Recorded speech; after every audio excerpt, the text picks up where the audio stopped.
the blowback this Monday night to the broken trade talks between Canada and the U.S. We could not accept what the U.S. had offered, nor could we give what they asked. What the American president is threatening now as the fire and fury against him grows. A dictator like President Trump, a bully like President Trump. I have a lot of real estate on my ass, so he has a lot of room to kiss my ass. Plus, the tariffs' effect on your wallet, the tens of thousands of jobs at risk, and the debate over using oil and gas as a bargaining tool. Our leverage of energy is just reminding people just how much the Americans need it. Global National with Donna Friesen. Reporting tonight, Jackson Prosco. Good evening and thanks for joining us. Canada and the U.S. are falling deeper into a trade war as punches are thrown on both sides of the border. U.S. President Donald Trump is now threatening to increase tariffs on Canadian cars, automotive parts, and steel after Ottawa suspended trade talks Friday. Prime Minister Mark Carney has accused Washington of introducing unacceptable terms, but says Canada is ready to negotiate when the U.S. shows the right attitude. The goal of our trade negotiations with the United States has always been to get the best deal for Canadians, never a deal at any price or on any time frame. Tonight, American politicians and Canada's premiers are engaged in a full-blown war of words. We'll hear from them in a moment, but first, Mackenzie Gray reports on Canada's defiant message to President Donald Trump.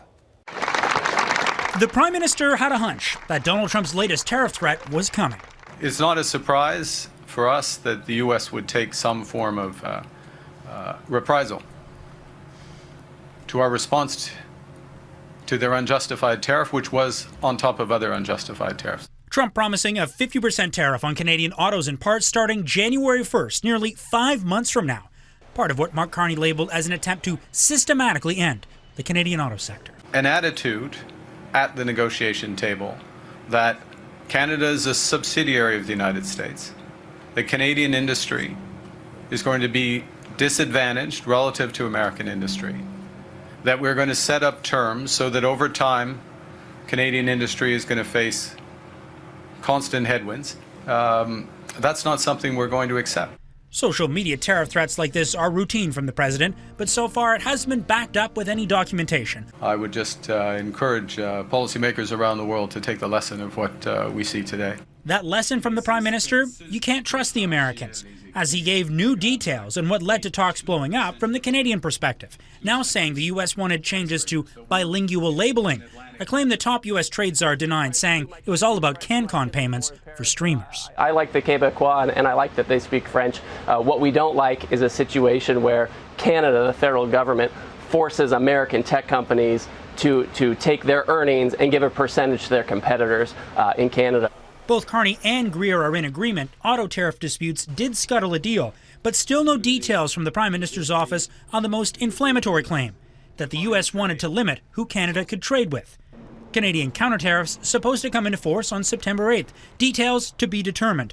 But Carney did say it would focus on helping Canadian sectors, not attacking Republican states. Although the Prime Minister did open the door to those tariffs not actually coming into place, if there's better American behavior. When the Americans go to the negotiation table first with the right attitude towards our industries and a true partnership, of course we'll come to the negotiating table. Restarting talks, let alone finding a deal in the short term, seems very unlikely, Jackson, after Carney's comments on Saturday that any agreement would have been signed in pencil by the U.S. administration. Mackenzie Gray in Ottawa, thanks. Well, tonight, the American president is firing back at Canada with heated words and new threats. Not only is Donald Trump vowing substantial new tariffs, he's also taunting Canadians and unleashing members of his cabinet to go on the offensive. Eric Sorensen has more on the American response.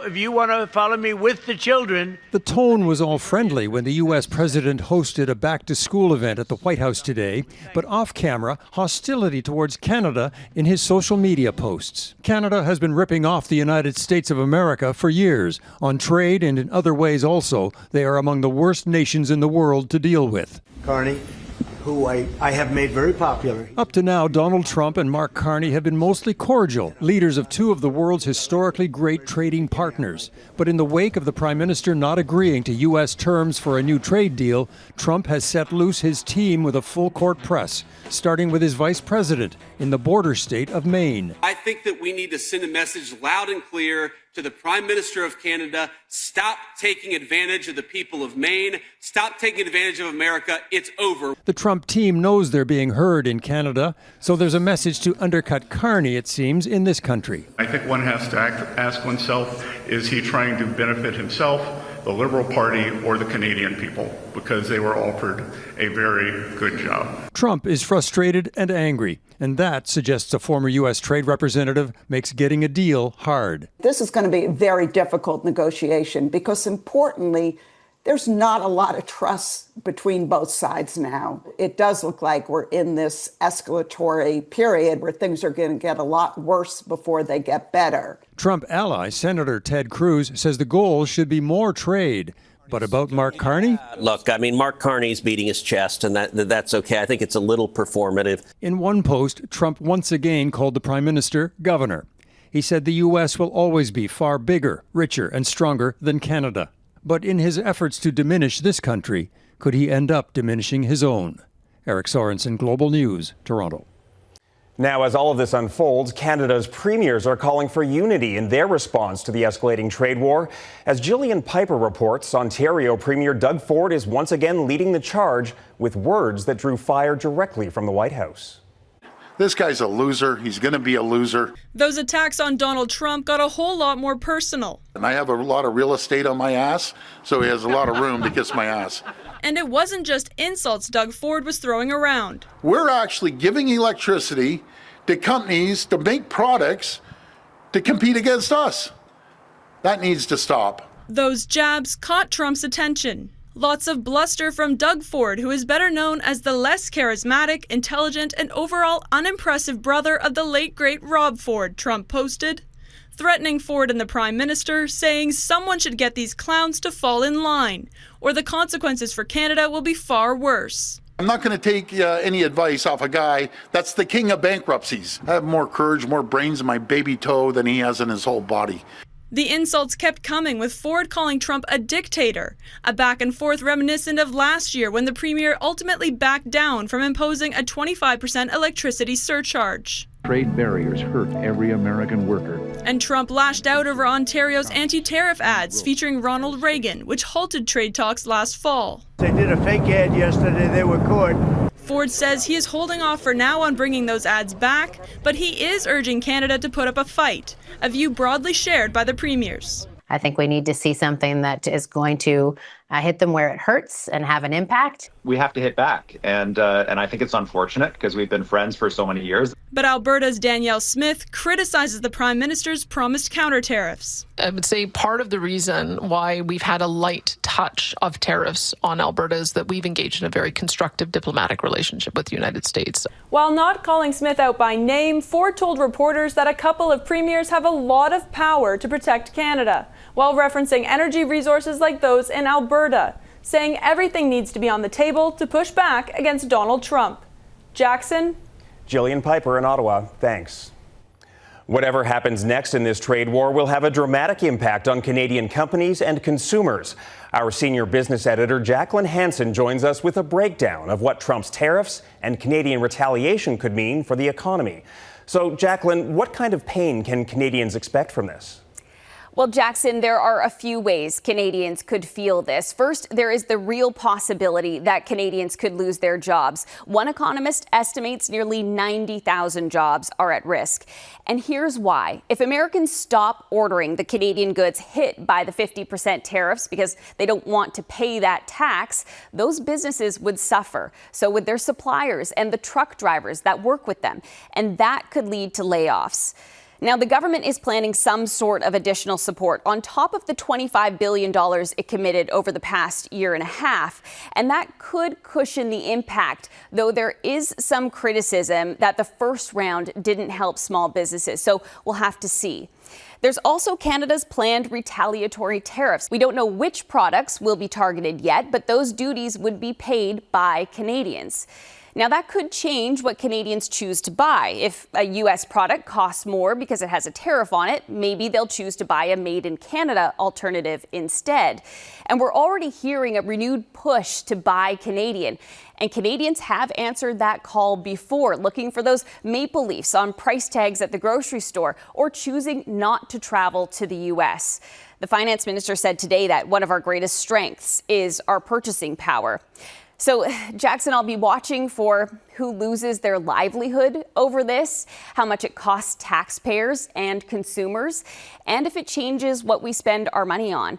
But the scale of the impact of all of this on Canadians really comes down to just how long it lasts. Jackson? Jacqueline Hansen in Toronto. Thanks, Jacqueline. As the trade war intensifies, Donald Trump is once again claiming that Canada needs the U.S. more than the U.S. needs Canada. But that's simply not true. The U.S. is deeply reliant on Canadian energy, with Canadian oil making up about a half of what America imports. But if oil is a tempting target for retaliation, it's not as simple as turning off the taps. Heather Urix-West explains. Canada may be facing economic turmoil in sectors exposed to U.S. tariffs, but Alberta's oil patch is in the midst of a boom. Our stock's up, 70-80% this year, plus dividends. It's no coincidence that energy exports have not been subjected to Trump's tariffs. The U.S. depends on our oil and gas. Our leverage of energy is just reminding people just how much the Americans need it. We don't need to necessarily put export tariffs on our energy or do the like. That message was made clear by the Prime Minister in the hours after talks broke down. Canada fuels American growth. I don't think they want us to stop sending any of that energy. But what would happen if Canada actually took the next step? If we ever got to a place where we had to act, it can be done. We did it before. You can't say that it's illegal because it happened. And so, it's a big weapon. Back in 2018, Canadian oil was selling at such a discount that Alberta restricted production by 450,000 barrels a day. Back then, the move was made in response to a lack of pipeline access. But Richard Masson says cutting oil exports to the U.S. would have to happen in much the same way, kept in the ground because it has no place else to go. Another point to consider, 3 million barrels a day of Canada's oil travels by the Enbridge pipeline through 5 U.S. states before coming back to Ontario. So cutting exports risks taking out Eastern Canada's supply. We depend on the U.S. as our key market. They depend on us. We want that relationship to endure. At least until market access can be opened to non-U.S. customers in the form of new pipeline infrastructure to Canadian coastal ports. Heather Urix-West, Global News, Calgary. Today, the Prime Minister announced plans to build 6 new icebreakers for the Canadian Coast Guard, an $11 billion investment in Quebec's shipping industry. Today, we are launching the largest shipbuilding contract in Quebec's history. No matter the headwinds, the work of building Canada strong goes on uninterrupted. No matter the circumstances, Canadians will take charge of building our future. The new icebreakers will be built at Quebec's Davie Shipyard, a project the federal government says will create 5,000 jobs. The vessels will be built using Canadian steel and other domestic materials. The full fleet is expected to be in service by 2038. Economic D-Day. Coming up, the warning shot from the White House about what's looming over Iran.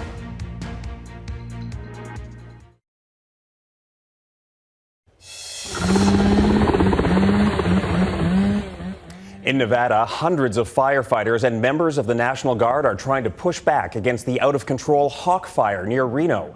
High winds over the weekend saw it explode in size. It now covers more than 6,000 hectares. Authorities are urging 90,000 people in the area to leave their homes. Officials say the fire is human-caused, but have not provided details on how it started.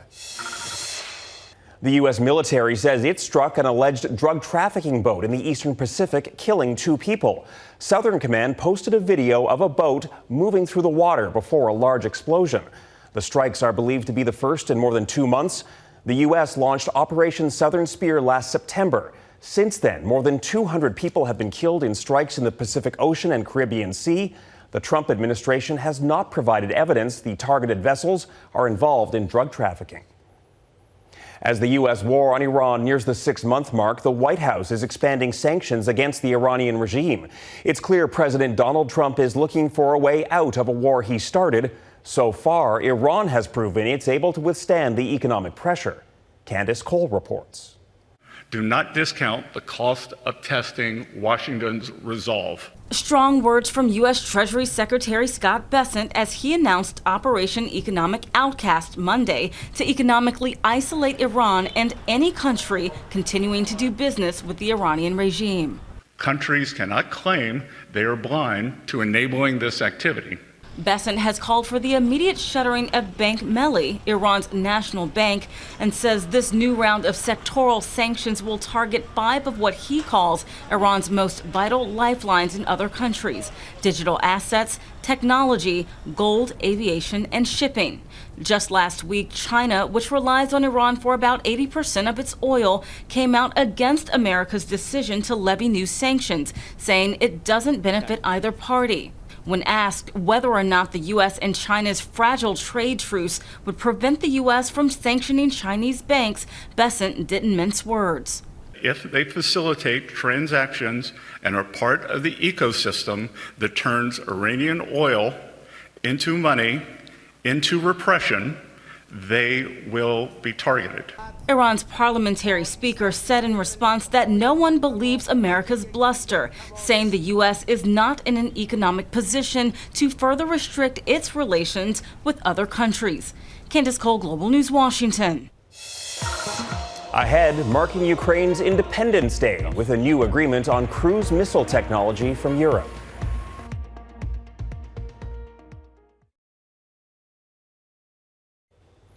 Russia and Ukraine have completed a prisoner swap. Each of the two countries exchanged 10 prisoners of war through Belarus. Ukrainian President Volodymyr Zelensky says his country brought back soldiers and sailors who had previously fought in eastern Ukraine's Donetsk region. Just days ago, Ukraine and Russia swapped more than 100 prisoners after mediation by the United Arab Emirates. Ukraine's allies met with Zelensky today, both in person and virtually, to mark the country's 35th anniversary of independence. Prime Minister Mark Carney was among those who joined the meeting to pledge continued support against Russia's invasion. Redmond Shannon explains what's being promised and what Ukraine says it still needs.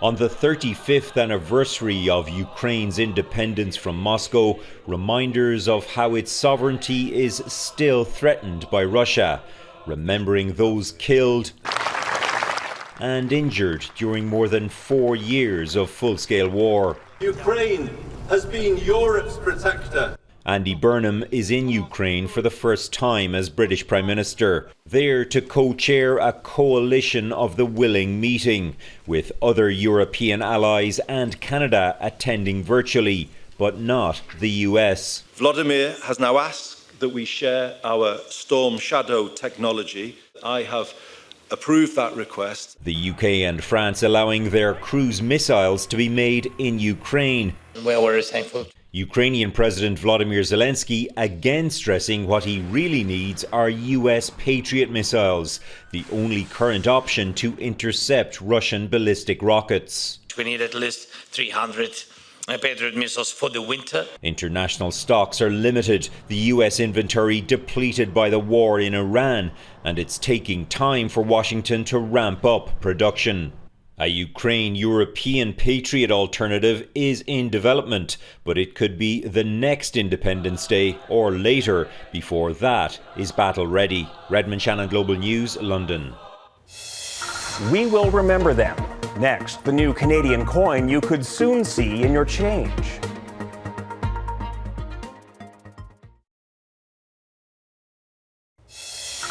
Well, he was looking for 8 arms, but he ended up with a fin. A diver looking for octopuses off Vancouver Island came across something even more extraordinary last week. On his final dive of the day, he came face to face with a blunt-nosed 6-gill shark, a large deep-water species that's rarely seen with human eyes.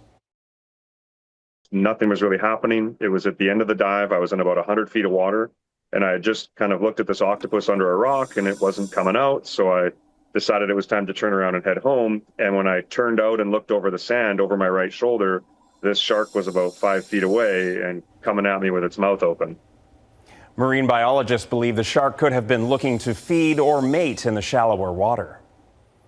Coin collectors in Canada have a new item to be excited about. The Royal Canadian Mint unveiled a commemorative $2 coin today. It honors the 100th anniversary of the Royal Canadian Legion and their century of support for servicemen and women, veterans, and their families. Melissa Ridgen was at the unveiling in Winnipeg. The Royal Canadian Mint and the Royal Canadian Legion's latest commemorative coin is called We Will Remember Them. The $2 coin features a silhouette of a Legion member offering a poppy to a mother and child. It was designed by Vlada Pashenko, who won the Legion's Youth Remembrance Contest. More than anything, I hope it starts conversations between parents and children, grandparents and grandchildren, because remembrance lives on when stories are shared. The unveiling Monday was at the Legion's Dominion Conference, being held in Winnipeg, a gathering of hundreds of Legion members from around the world. This next coin will be a lasting tribute, one that we will carry in our pockets to mark our 100th anniversary and to fondly remember this very moment. We are proud that they will be remembered on coins that will last generations. 3 million of the coins will be in circulation starting today. Melissa Ridgen, Global News, Winnipeg. And that is Global National for this Monday night. I'm Jackson Prosco. Tonight's Your Canada is this Cougar helicopter search and rescue training in Conception Bay, Newfoundland and Labrador. Thanks for watching. Hope to see you here again tomorrow. Have a great night.